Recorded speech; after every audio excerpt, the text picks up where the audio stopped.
अस्सलाम वालेकुम। मेरा नाम खतीजा नाज है। मैं सरोजनी आई हॉस्पिटल में ऑप्टोमेट्रिस्ट की स्टूडेंट हूँ। मेरा सवाल ये है कि मैं अपने बड़ों को कैसे समझाऊँ कि मैं 5 टाइम की नमाज के पाबंद बने और अल्लाह से ही मांगे, जो भी मांगना है, खबर परस्ती ना करे।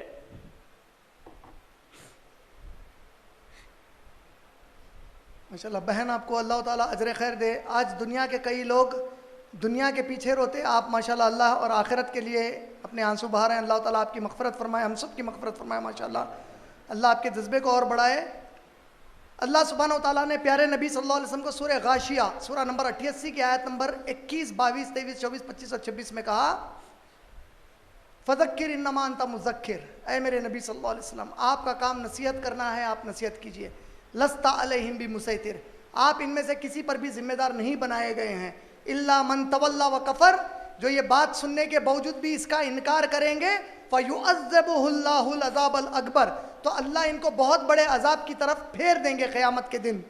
इन्ना अलैना इयाबहुम सुम्मा इन्ना अलैना हिसाबहुम, जब ये पलट कर अल्लाह के पास आएंगे, अल्लाह बड़ी तेज़ी से इनका हिसाब उस दिन ले लेंगे। अल्लाहुम्मा हासिबनी हिसाबन यसीरा, अल्लाह हमारा हिसाब आसान फरमाए। तो आप सब्र से काम लीजिए, बस नसीहत करती जाइए और अल्लाह से दुआएं मांगते जाइए। इंशाअल्लाह उम्मीद आपका जवाब मुकम्मल हो गया।